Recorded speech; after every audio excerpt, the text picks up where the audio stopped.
La jeune République se trouve immédiatement assaillie par de graves difficultés. En octobre 1934, une coalition des droites écrase le mouvement populaire des Asturies avec l'appui de la Légion étrangère et des Marocains. Les partis de droite demeurent au pouvoir jusqu'à la fin de la législature, soumettant l'Espagne à un régime autoritaire.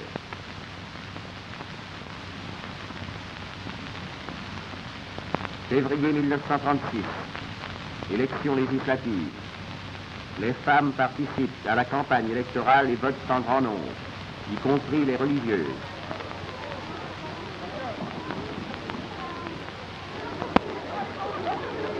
Les partis d'opposition groupés dans le rassemblement du Frente Popular, Front Populaire, remportent une écrasante victoire. 263 députés au cortège contre 200 au parti de la droite ou du centre.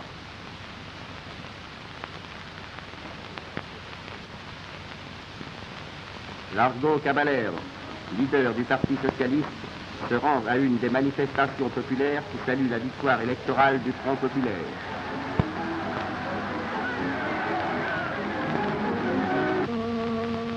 Un gouvernement de Front populaire se constitue et commence l'application du programme du Front populaire. Réforme agraire donnant aux paysans des droits équivalents à ceux que la Révolution de 1789 avait accordés aux paysans français. Le gouvernement décide la création de 10 000 écoles.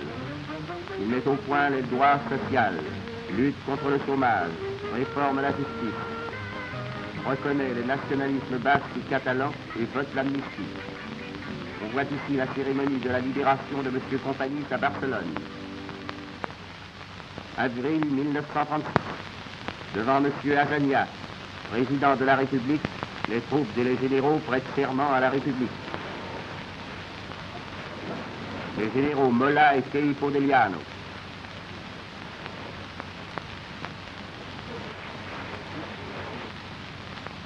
La position géographique de l'Espagne, sa situation dans la Méditerranée, ses colonies et ses îles devaient en faire un pays prospère. Mais des passions partisanes et des intérêts intérieurs et extérieurs s'apprêtaient à compromettre la liberté de son développement. Et le 17 juillet, sous la direction des généraux Franco, Caballena, Mola, Queipo de Llano, un mouvement insurrectionnel éclate au Maroc espagnol et prend pied dans le sud et le nord de l'Espagne.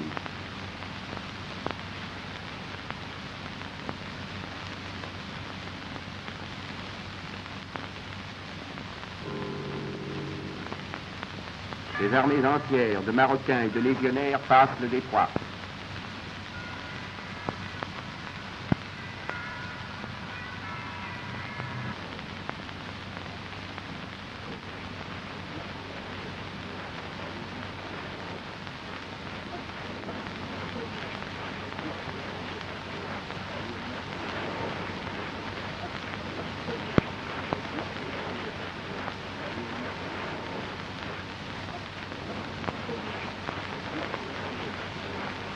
Miranda, chef des milices fascistes.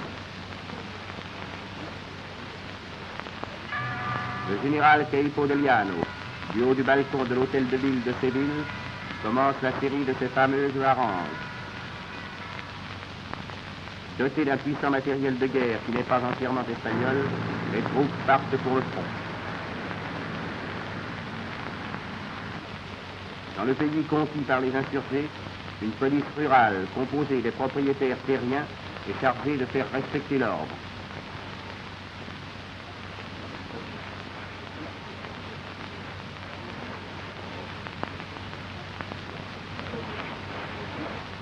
À Madrid, la révolte militaire est immédiatement réprimée. Il en est de même à Barcelone, où de violents combats se livrent. L'opérateur a pu saisir quelques vues de bagarre.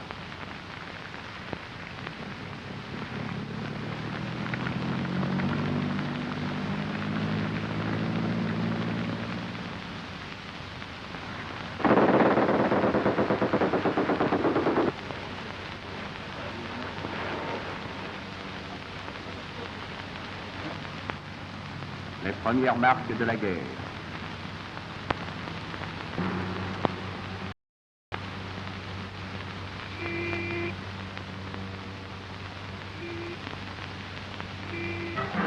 Partout, à l'appel du gouvernement républicain, les volontaires s'organisent pour résister à la pression de l'armée rebelle. Colonnes encore mal équipées, insuffisamment instruites, ils seront les noyaux de l'armée nationale républicaine.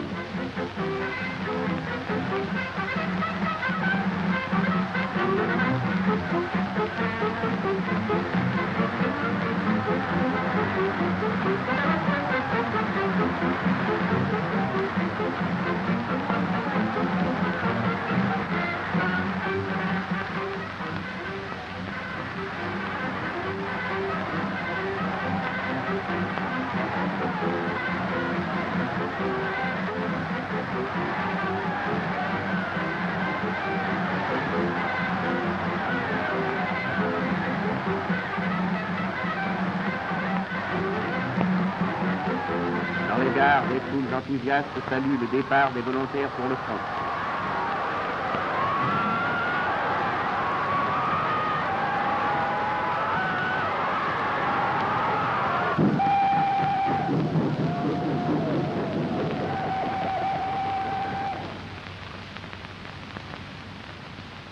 La flotte, sous la direction de ses officiers, tombe au pouvoir des insurgés. Et quelques jours plus tard, le gouvernement de Madrid reçoit des radiogrammes annonçant la fidélité des marins à la République.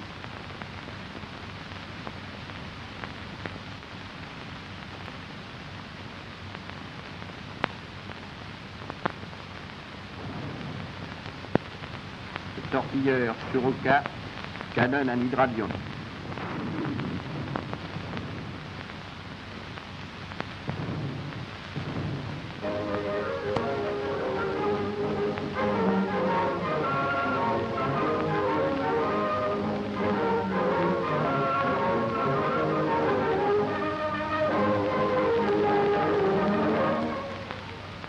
Les insurgés s'efforcent de s'assurer le contrôle de la frontière française. Et les forces du général Mola attaquent Irún et Saint-Sébastien. Les milices basques ayant fait sauter les ponts, c'est par les gués des rivières et les cols des montagnes que les insurgés se frayent un passage.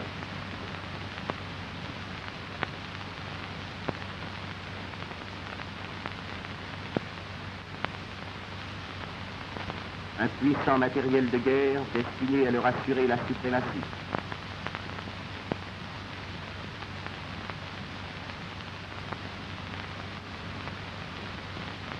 Le train blindé des gouvernementaux qui enraya pendant 15 jours l'avance des Marocains.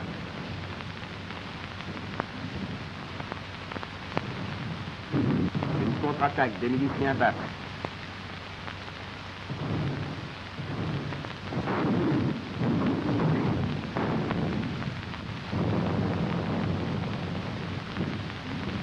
L'un d'eux tombe blessé devant l'appareil.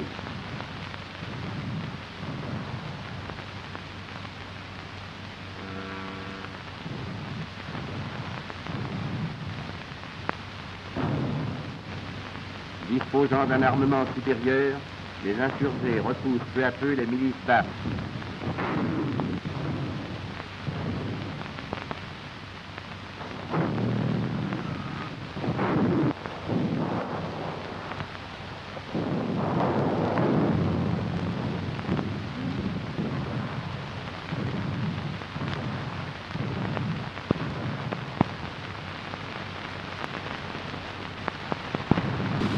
Tir précis incendie la ville.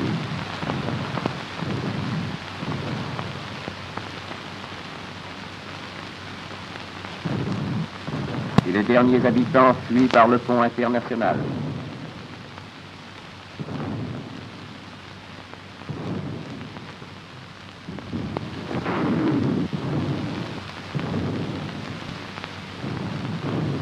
Les forces insurgées réussissent enfin à pénétrer dans la ville en ruine.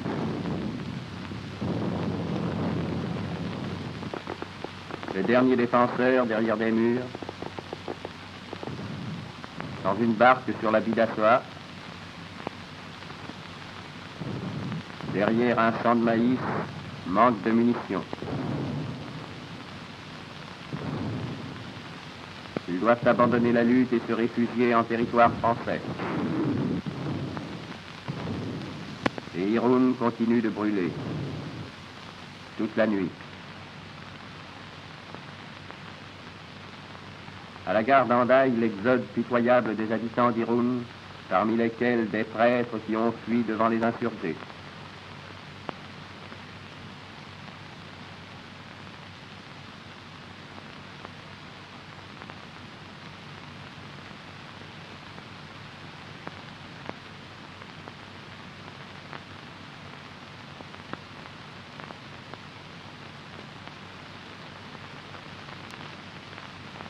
Le dernier train venant de France ne franchit pas la Bidassoa et est refoulé sur Andaï.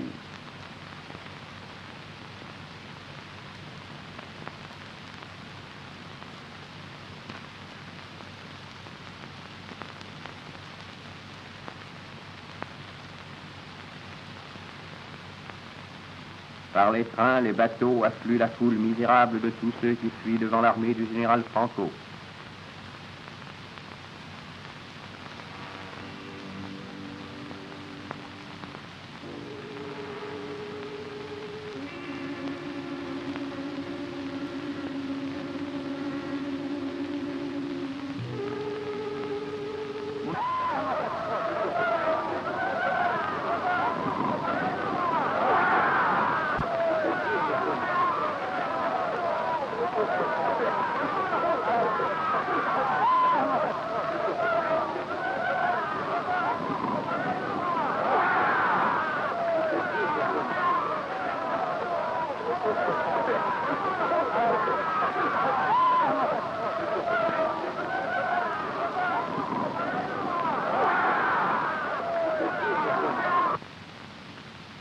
Guy de Traversais de l'intransigeance fusillé. Louis de Laprée de Paris Soir abattu par un avion italien. Mais un nouveau gouvernement englobant tous les partis, toutes les organisations républicaines se forme sous la présidence de Largo Caballero. Il a pour tâche d'organiser la défense du territoire, la victoire de la République espagnole. Tout le pays travaille à un rythme accéléré.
Les services sanitaires sont l'objet de soins particuliers.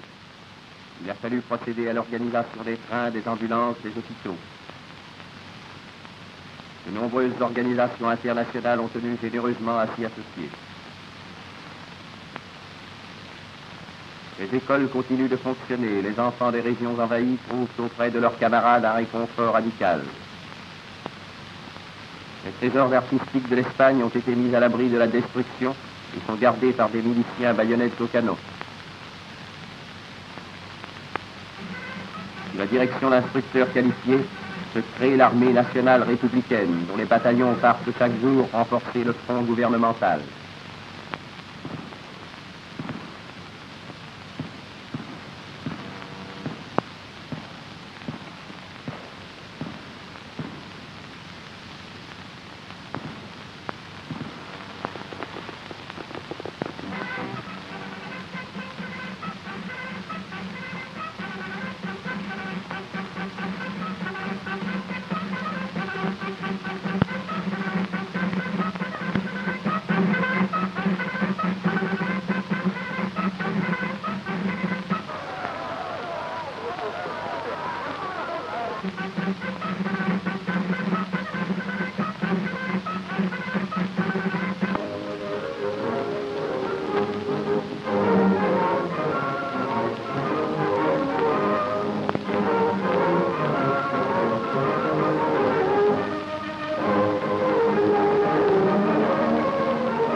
Société des Nations devant M. Eden, délégué de la Grande-Bretagne, le gouvernement espagnol proteste contre la violation du pacte de non-intervention et demande l'application du droit international.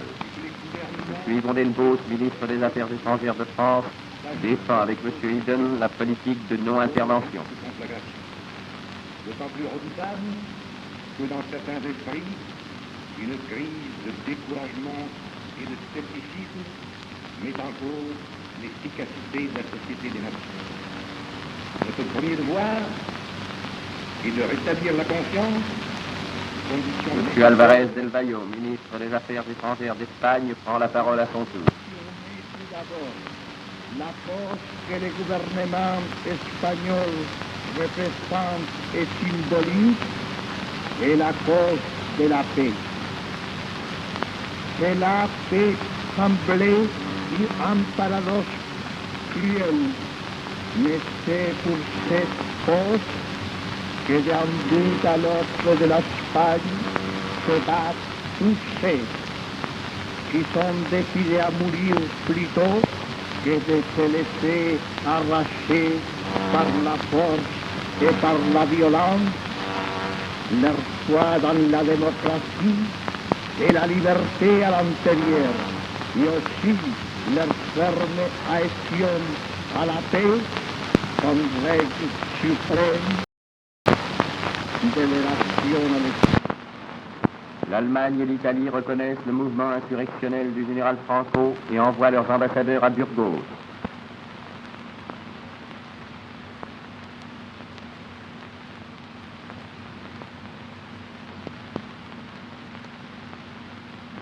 Le croiseur Königsberg, qui s'est fait une certaine réputation sur les côtes d'Espagne.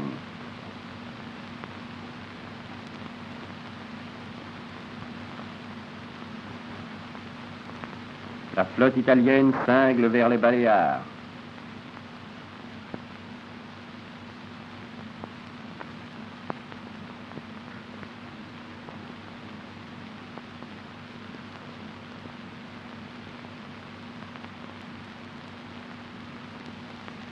Ils passent en revue leur puissant matériel de guerre.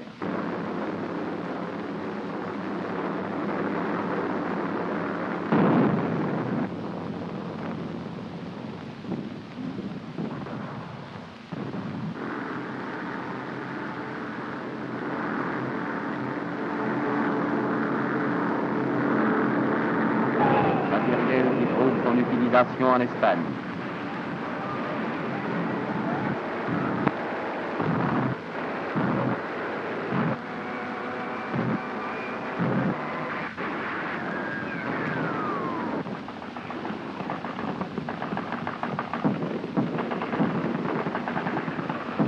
Les gouvernementaux insuffisamment armés luttent avec alarmement sur tous les fronts.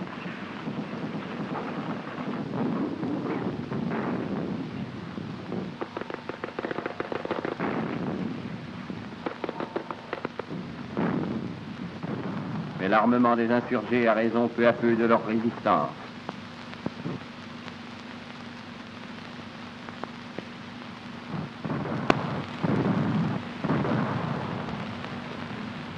Et de nouvelles régions tombent au pouvoir des généraux.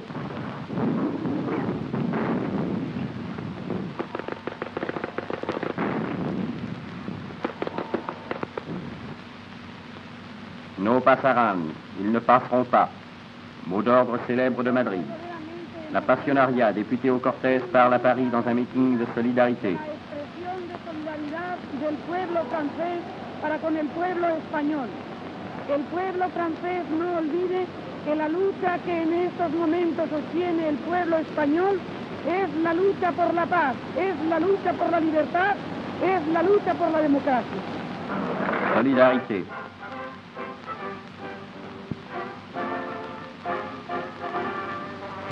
Des milliers de combattants de différents pays viennent se grouper dans les rangs de la fameuse colonne internationale.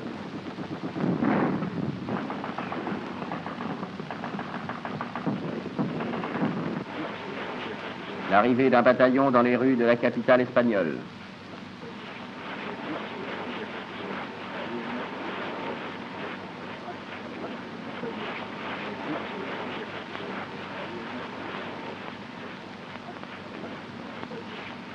meeting en plein air salue les combattants.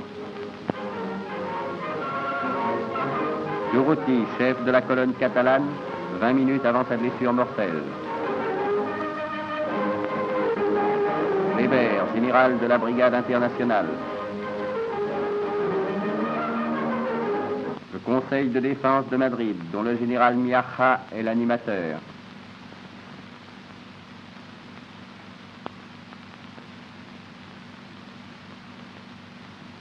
Largo Caballero, président du Conseil, et Alvarez del Valle, ministre des Affaires étrangères, visitent le front au nord-ouest de Madrid.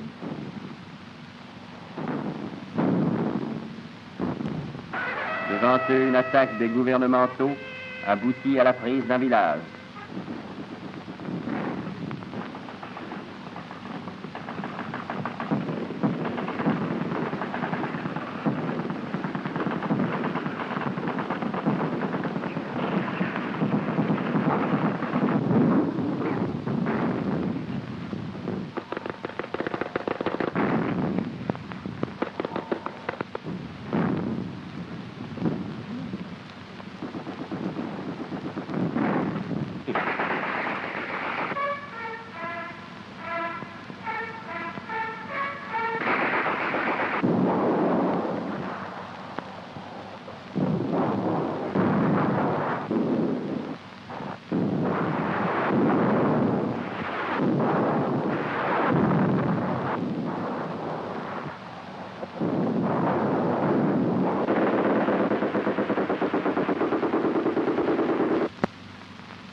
Sur d'autres points du front, c'est maintenant dans la neige que se déroulent les combats.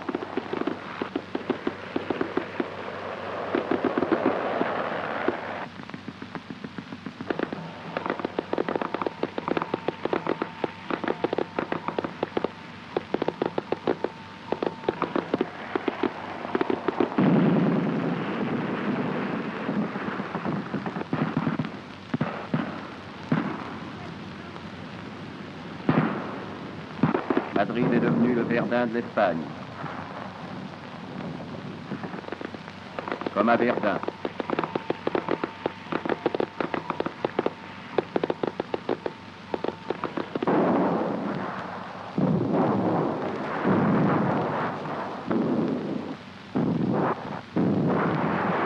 Attaques massives, bombardements intensifs, armements gigantesques.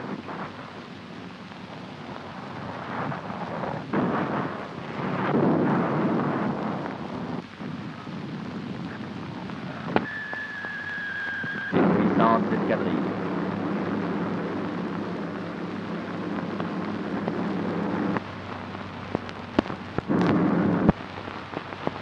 Chaque rue doit être une barricade, chaque maison une forteresse, a dit le Conseil de défense de Madrid. Les enfants et la population civile s'emploient activement à la réalisation de ce mot d'ordre.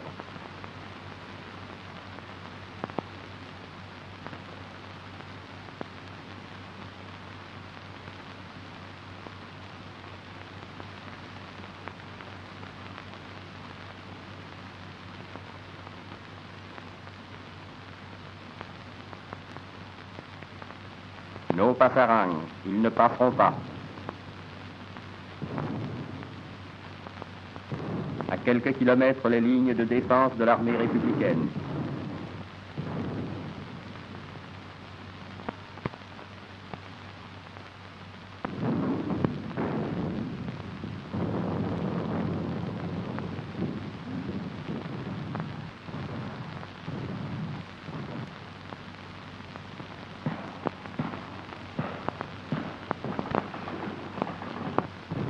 Une auto-mitrailleuse gouvernementale en dehors des lignes.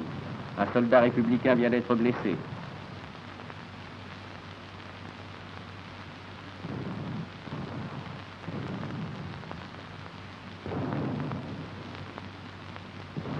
À la Casa del Campo, le bois de Boulogne de Madrid, les tranchées, la guerre.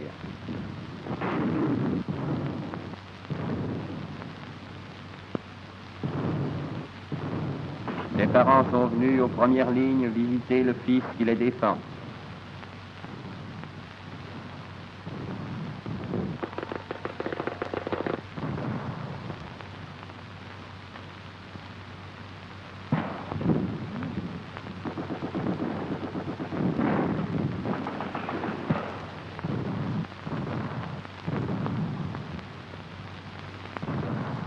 Une patrouille en reconnaissance.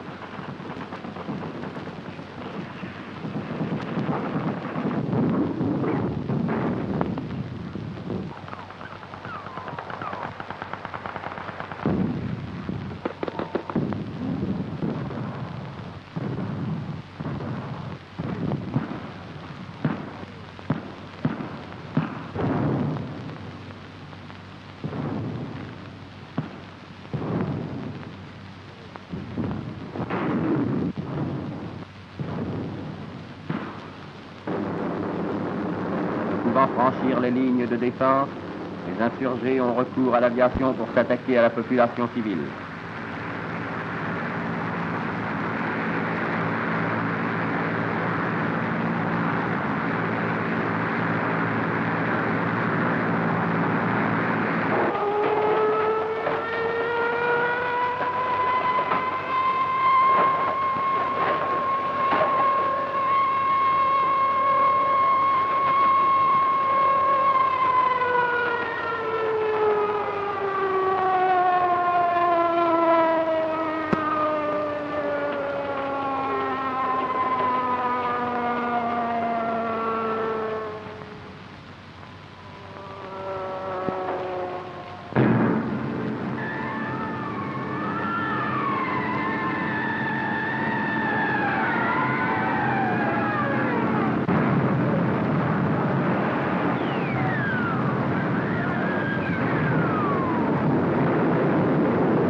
Quand on se terminera cette monstrueuse guerre qui met en péril la paix de l'Europe?